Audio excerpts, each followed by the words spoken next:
Yo, what's up guys? It's Noah here, and in today's video, we're going to be breaking down the NBA slate on Draftkings and Yahoo for Wednesday, February the 24th. Gonna run through Wednesday's 9-game slate, break it all down team by team. We'll go through each game, we'll talk about each team on this slate, give you guys my early thoughts, what does stand out to me from each team looking at this slate the night before. But as always, guys, before we do get started with the breakdown, please hit that like button down below. I do always appreciate the likes, and if you are new here, hit that subscribe button as well. Click the notification bell so that way you do get notified every time I upload. You also get notified every time I do go live. Now, I'm not sure yet if I'm going to be able to go live this afternoon. I do have some plans this afternoon. I might not be able to live stream, but if I can, it'll probably be a little later than normal, probably around like 5 o'clock Eastern time. Just don't know yet if I'm going to live stream. You know, keep an eye out on the channel. I will post an upcoming stream if I am able to go live, but might not be able to go live today. We'll definitely be back tomorrow, though, for Thursday's slate. But yeah, guys, before we get started with the breakdown, just hit the like button, hit the subscribe button. Also, you know, if you would like, you can check out my Patreon content, link down below in the description. I do have a lot of additional stuff over there. Core plays, our Discord chat, my cash and GPP sheets, my player pool, my rankings. A lot of stuff goes up on Patreon, so if you want to check that out, you can. It's linked down below in the description. But let's go ahead and take a look at tonight's slate, and we will start off with the Celtics and Hawks game. So this is a back-to-back for both of these teams. Both Boston and Atlanta did play on Tuesday. So on Boston, with it being a back-to-back, it is very possible that Kemba Walker does not play today. I'm pretty sure Kemba has rested on all their back-to-backs this season. So this will be something to monitor. If he does wind up resting, if he does get ruled out, that would make me like both Jason Tatum and Jaylen Brown a lot more. This is already a slate that is loaded with value. We have the Spurs today who are going to be without a ton of guys. So there's a lot of value from San Antonio. It should be very easy to pay up for really whoever you want today. So if Kemba gets ruled out, I definitely have no problems paying up for either Tatum or Brown. I think both would become very strong plays.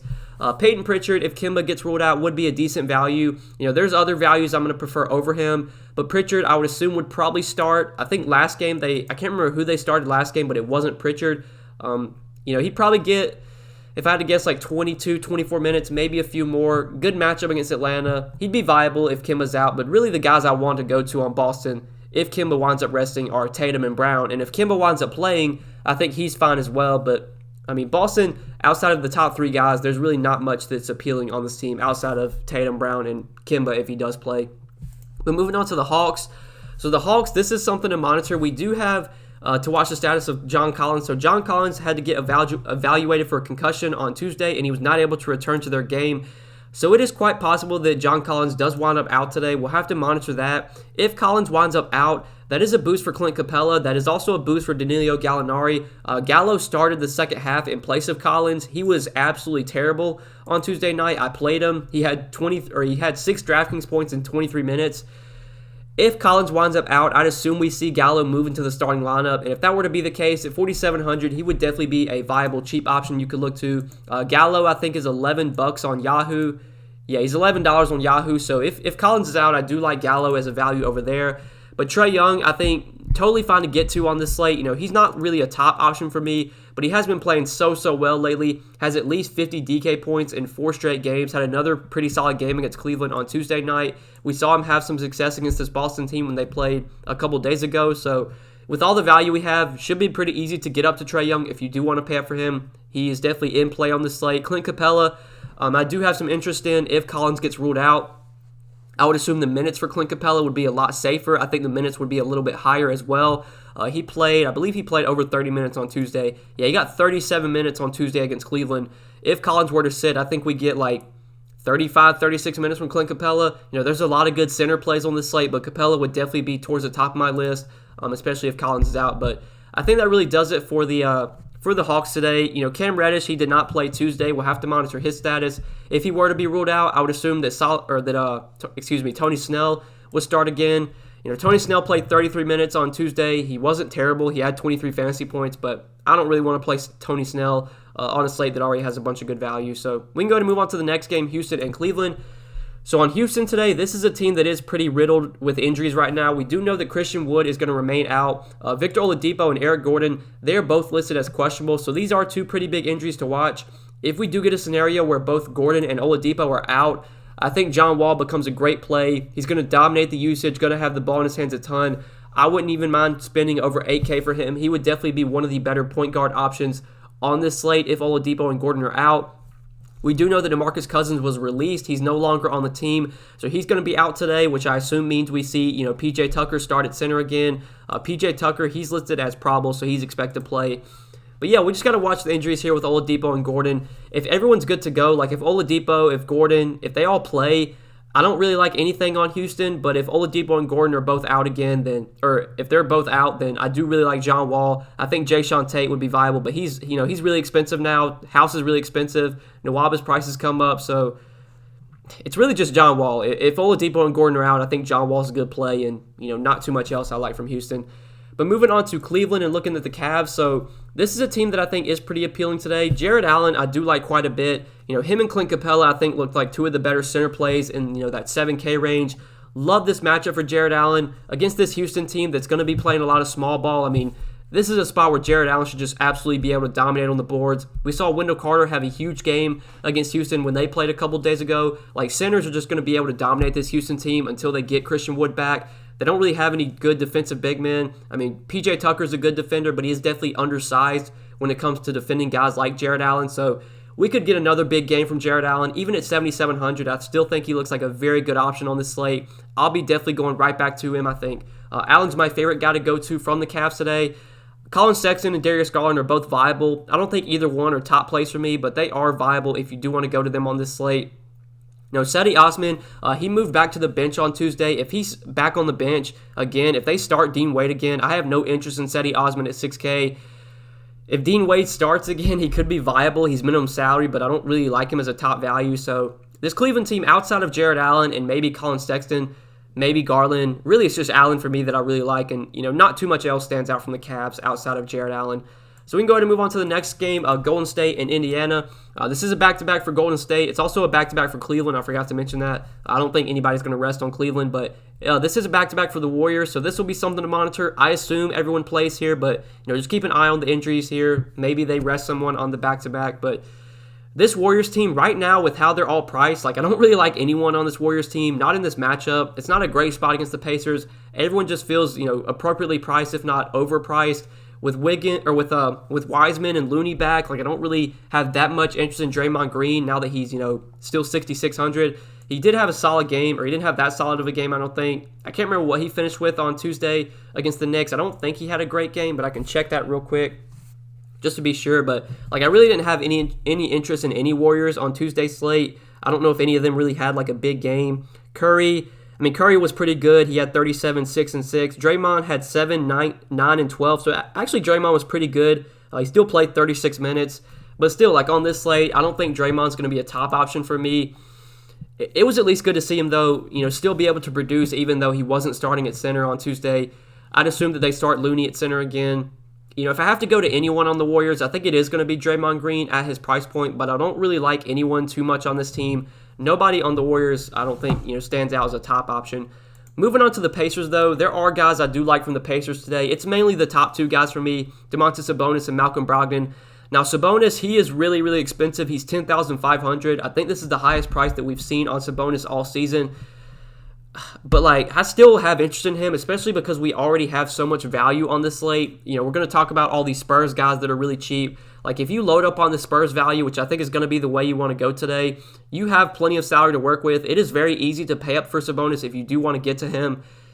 Even at $10,500, I think he's still viable. He doesn't project as a top play at this salary. He's probably only going to project for 50 fantasy points, which obviously isn't great when he's $10,500. But we know the upside that Sabonis has. He can go out there and put up 60, 70 basically any night. He had 82 fantasy points against Minnesota when they last played, about a week ago. So even at the expensive price point, I still think Sabonis is viable. Same with Malcolm Brogdon. His price is coming up, but I still do like him quite a bit. He's been playing much better lately. We know, both him and Sabonis are going to dominate the usage. Both him and Sabonis are going to get close to 40 minutes if this is a close game. I think they're both really good options from Indiana today. But outside of Sabonis and Brogdon, I don't really like too much else on this Pacers team. Turner, McConnell, Holiday, I don't really want to go to these guys. There are just so many other better plays on this slate. So moving on to the next game, Minnesota and the Bulls. So on Minnesota, this is a back-to-back for the Timberwolves, so this will be something to monitor. I assume everyone's good to go here, but Starting off with Karl-Anthony Towns at the top. Karl-Anthony Towns is actually one of my favorite pay-up options on this slate. I think at 9,700, he's just too cheap in this matchup against a really bad Bulls defense, a Bulls team that does play really fast, a Bulls team that's always, been pretty bad defending big men, defending centers. Love Towns on both sides. He's definitely too cheap over on Yahoo. You look over there, he's only $41. He definitely stands out as one of the better pay-up options on Yahoo as well. We did see Cat get a ton of minutes on Tuesday. They did have a new coach they let go of Ryan Saunders and they had a new coach step in on Tuesday. And even in a blowout loss against Milwaukee, Cat was on pace to play close to 40 minutes. He got pulled with like 3 or 4 minutes left in the game, and he had already played 36 minutes. He did have a good game Tuesday, 52 fantasy points, 26 points, 8 rebounds, 11 assists, and a steal. Like, the upside on Cat is just so high right now. I mean, we know he's going to dominate the usage on this team. Without D'Angelo Russell, the ball is going to run, or the offense is going to run through through Cat. The ball is going to be in his hands plenty. He did have 11 assists on Tuesday. I think, that's not really a fluke. I mean, Cat can definitely be a guy that gets a lot of assists, especially when the offense is running through him. He's got 60-plus point upside in this matchup. On the back-to-back, there could maybe be some worry on his minutes since he is coming back from injury. But he did play on their last back-to-back, and he played 33 minutes the first half and then 32 minutes the second half. I think he's good to go here. Cat's always been a guy that's been, someone that can play a lot of minutes, and it seems like he's going to be back to playing his normal 36, 38 minutes a night. He was on pace to play almost 40 minutes on Tuesday. Maybe their new coach is going to give him even more minutes, so love Karl-Anthony Towns here. Definitely one of my favorite pay-up options, on a slate where we have plenty of value to fit him in. But other guys from Minnesota, I don't like too much on this team outside of Cat. I think Malik Beasley's fine. 6,500. He just feels, appropriately priced. This isn't a great price for him, but it is a really good matchup against the Bulls. We talked about, this Bulls team, very bad defensively. They do play at a fast pace. Don't mind Beasley, but really not going to go to anyone else on this Minnesota team. Karl-Anthony Towns is definitely the top play for Minnesota. So, yeah, we can go ahead and move on to the other side with the Bulls. So on the Bulls today, I think this is a team that's pretty short and sweet for me. It's really just Zach LaVine at the top. I think Kobe White is fine as well, but I don't really have too much interest in anyone else. Wendell Carter, he's coming off a huge game. Had over 45 fantasy points against Houston in 29 minutes. Look, he has that kind of upside when he's getting 30-plus minutes, when he's getting around 30 minutes. On this slate, though, I think there's just so many other center plays that I like. I want to try and pay up for Cat. I really like Jared Allen. I really like Clint Capella, especially if John Collins is out. And we have the value to fit those guys in, so don't know if I'm going to be going to Wendell Carter. I think he is viable, but really the only guy I have interest in from the Bulls today is Zach LaVine. I think Zach LaVine's just a lower-owned tournament option. I think at his price point, he's not going to really be like a top projected play, but we know the upside that Zach LaVine has. It's a great matchup. It's a fast-paced game. This game should have a ton of points scored. We know Zach LaVine's going to play 36, 38 minutes if this game stays close.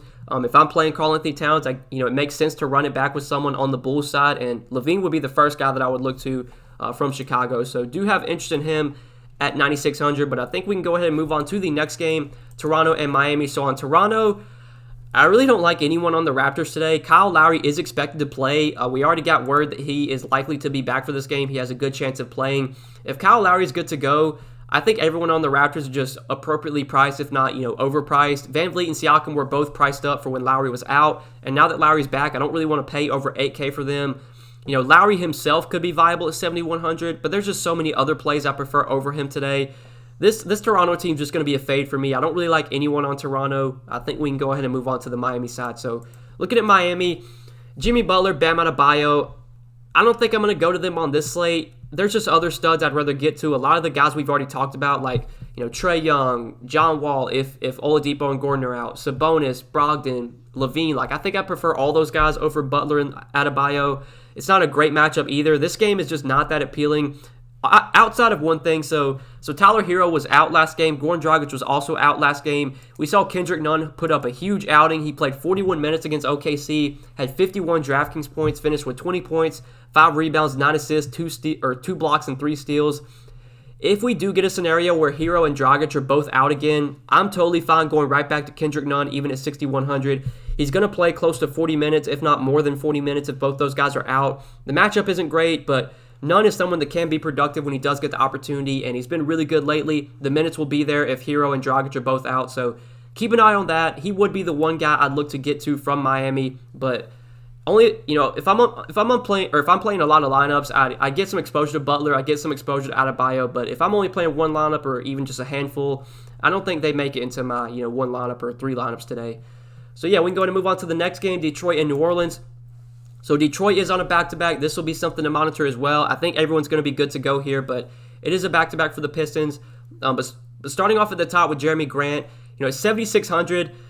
Again, I think he's just a lower-owned tournament option. He has upside here in this matchup. The Pelicans, I believe they've been playing faster this year, or faster as of late. They've been playing, their defense hasn't been good either. So it is a very favorable matchup for Jeremy Grant. Still, there's other guys I prefer in his price range over him, but Grant's definitely viable. Josh Jackson, I think, is fine to go to as well. Without DeLon Wright, we know the minutes will be there for Josh Jackson. He did play 30 minutes again in Tuesday's game against Orlando. Had almost 30 DK points. He is pretty affordable on Yahoo. If you play over there, Josh Jackson, I believe, is $18 at small forward on Yahoo. Let me check that real quick just so I'm not mistaken. Yeah, Jackson's $18 on Yahoo at small forward, so I actually do like him quite a bit over there. But I think my favorite guy to go to from Detroit, once again, Saben Lee, 3,800 on DK. He treated me well Tuesday. I was a little skeptical on him just because I wasn't sure if the minutes would be there, but they played him good minutes once again. He got 29 minutes. Dennis Smith Jr., I believe, played like 18 or 19 minutes. It seems like this is Saben Lee's backcourt right now. It seems like even if he comes off the bench, he's still going to be playing close to 30 minutes a night. He's been really productive when given the opportunity. He's been able to contribute in all categories. If they're going to keep playing Saben Lee 30 minutes, whether he starts or comes off the bench, at 3,800, he is still way too cheap. This is going to be someone that we see their price is going to continue to rise. While DeLon Wright is out, I wouldn't be surprised if we see Saben Lee get up to like 6K at some point. 3,800, he's still a really, really good option. He's still a top value play. Like him on both sites. He's also very cheap on Yahoo, only $12 over there. Lee treated me well Tuesday night. I see no reason not to go back to him today, especially if they're going to keep giving him the minutes over Dennis Smith Jr. But that really does it for Detroit today. Outside of Josh Jackson, Jeremy Grant, and Saben Lee, I don't have too much interest in anyone else on this Pistons team. So moving on to the Pelicans side and looking at them today. So on the Pelicans, we will need to watch the status of Steven Adams. I believe he's probable. Yeah, he's probable. He's expected to play. Keep an eye on it. If he were to somehow get ruled out, that would make Willie Hernangomez a good value play, but I'm assuming Adams is going to be good to go. Like Zion, Brandon Ingram, I do have some interest in them on this slate just because, we have so much value. Normally, I would not want to pay like over, almost 9K for Zion, but he has been really good lately. He has shown a ton of upside. He didn't have that great of a game against Boston, that great of a game against Phoenix, but we've seen Zion has 50-plus point upside. He's getting massive minutes. He played 40 minutes in that game against Boston, and I think tonight, as long as this game stays close, we get, probably 36, 38 minutes from Zion. With all the value we have, I think it's totally fine to fit him in, if he works into your lineup. So definitely like Zion at 8,800. Don't mind Brandon Ingram either, but I think I would rather get to Zion if I can. But I don't have too much interest in anyone else like Lonzo, Eric Bledsoe. Even if Steven Adams plays, I don't really like him that much. So I think that does it for the Pelicans. We can go ahead and move on to the next game. We got 3 more to talk about. So San Antonio and OKC. This is the most important game on the slate, and San Antonio is the most important team by far to talk about. So right now, as of Tuesday night, we already know that DeMar DeRozan, Keldon Johnson, Derek White, Rudy Gay, and Devin Vassell, and Quandre Witherspoon. So that is 6 guys that are out for the Spurs today because of COVID protocols. So they have 6 guys out right now, while LaMarcus Aldridge is also questionable with his hip injury. He had to miss a lot of time with that injury. He could maybe return, but if he were to be out, that would be 7 guys out for the Spurs today. So they are going to be incredibly shorthanded. We are likely going to see probably a 9, maybe an 8-man rotation from San Antonio.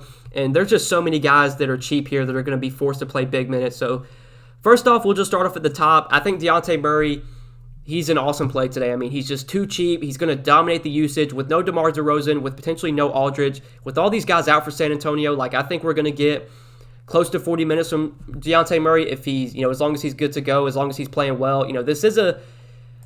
This is maybe a concern because San Antonio hasn't played in over a week because of the COVID protocols, but they're just so shorthanded right now. They really don't have a choice. They're going to have to play Murray over 30 minutes. So at 7,400, I love him on this slate. I think he's a top play on both sides. All these San Antonio guys just look so good today. They're all so cheap. Murray, I expect to be one of the more productive guys on San Antonio without DeRozan, without Johnson, White, Gay, Vassell, Aldridge may be out as well. Love Dejounte Murray on this slate. Now, Jakob Poeltl, it all depends on if Aldridge plays. If Aldridge plays, I have no interest in Jakob Poeltl. If Aldridge is out again, though, we could definitely look to Jakob Poeltl. even at 6,400, because with all these guys out for San Antonio, with no Johnson, with no Gay, I feel pretty confident that Jakob would see around 30 minutes if there would be no Aldridge as well. So keep an eye on that. But then we have these cheap guys. Patty Mills, 4,300. Lonnie Walker, 3,700. Trey Lyles, 3,200. So right now, I really don't know what their starting lineup is going to look like. I assume Dejounte Murray will start at point guard. Patty Mills will start at shooting guard. Lonnie Walker will probably start at small forward. Trey Lyles will probably start at power forward. And then one of Aldridge or Poeltl will start at center. Obviously, if Aldridge is able to play, then he'll draw the start.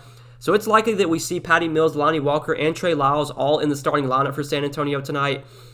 I think all these guys are really good values, but Lonnie Walker and Trey Lyles are definitely my favorite just because they're cheaper. Lonnie Walker is 3,700. Trey Lyles is 3,200. I think those two guys look like two of the better value plays right now. And on Yahoo, they are both minimum salary. Trey Lyles, $10 at power forward. Lonnie Walker, $10 at shooting guard. I believe Patty Mills is also minimum salary, or he's $12, but you could also go to Patty Mills here. But yeah, just with all these guys out, I expect over 30 minutes from Lonnie Walker, assuming he's starting. I expect over 30 minutes from Trey Lyles, assuming he's starting.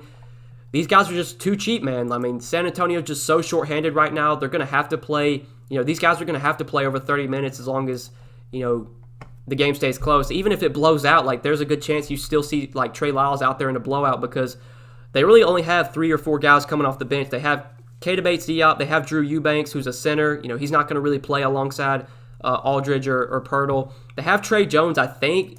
Trey Jones might be in the G League. I really don't know if he's with the team right now, if he's able to play.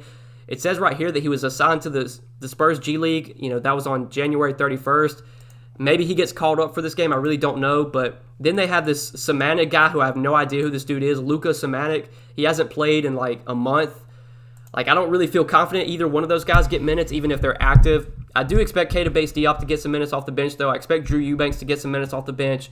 But, this Spurs team is just so shorthanded today that there's just so much value on this team because they have, these guys that are so cheap that are going to be forced to play a ton of minutes, mainly Lonnie Walker, Trey Lyles, Patty Mills. But even Keita Bates-Diop, if he were to start, he could wind up starting here. He'd be a really good value play.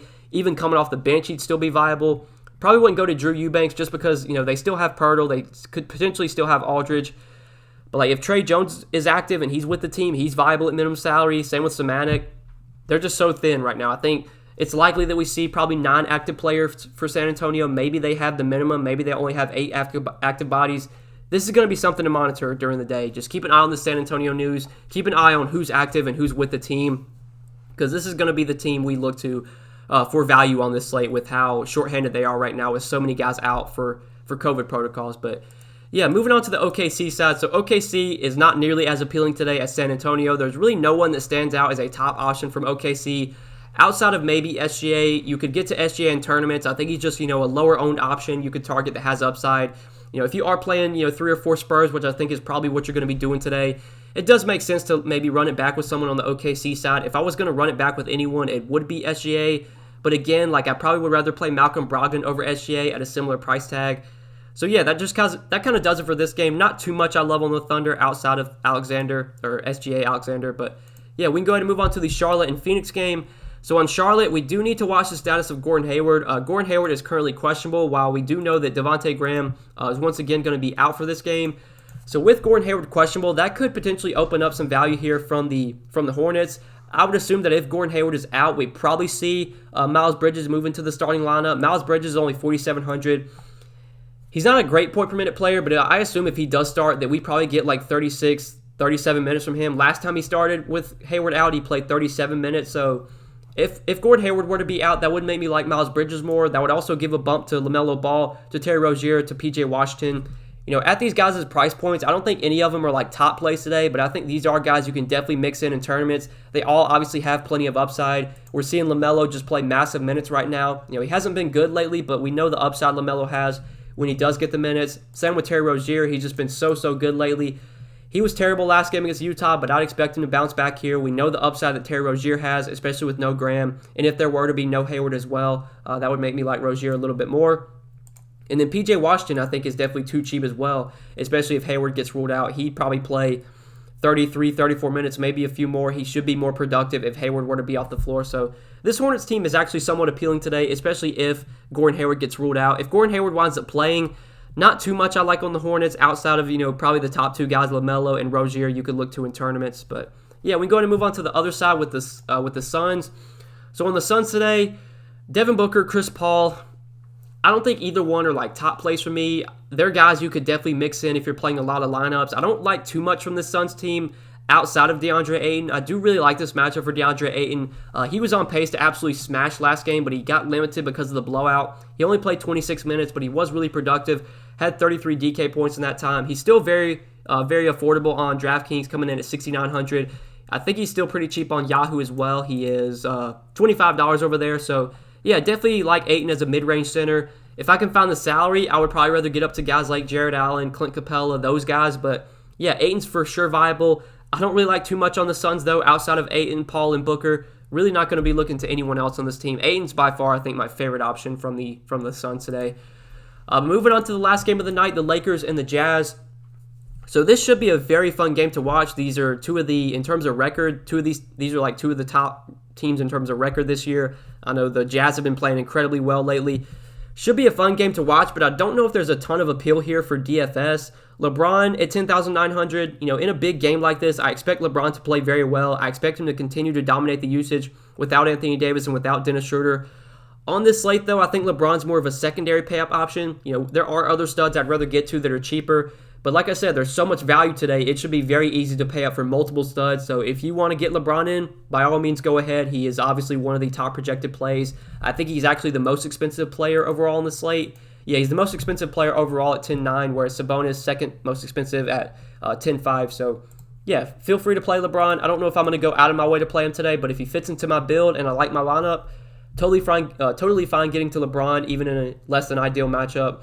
Kyle Kuzma, don't really like it, his price tag. Montrezl Harrell, he's been crushing lately in limited minutes. He did get more minutes last game, 23. He's been getting about 23 to 24 minutes lately. He did have a massive game against the Wizards. This is obviously a much tougher matchup, and with the price coming up, I'm probably off Montrezl Harrell now that it is a tougher matchup, now that his price has come up as well. Really, outside of LeBron, I don't like too much on the Lakers today. Don't really like anyone on this team outside of going to LeBron.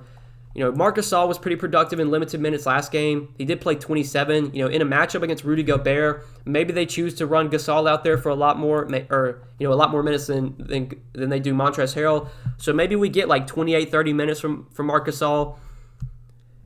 Is he someone I really want to go to on the slate? No, but he should be very, very low owned. Maybe if you're playing like the night slate, you could go to Marc Gasol. But yeah, I think LeBron's the top option here, and not too much interest in anyone else on the Lakers outside of LeBron. Now, looking at this Jazz team, I think in this matchup against the Lakers team that, plays pretty good defense, there's not really anyone that stands out on the Jazz as a top play. Again, like Donovan Mitchell, Rudy Gobert, fine tournament options, but neither one are, ideal plays for me. Neither one are top options, just not guys I'd be getting to if I was playing just one or two lineups. Obviously, if you're playing 150, you could have, Mitchell and Gobert in your player pool, but the Jazz are kind of like the Raptors for me. Like, nobody stands out as a good play. Nobody really looks great at their salary. I think these are just lower owned tournament plays you can consider, like Mitchell, like Gobert.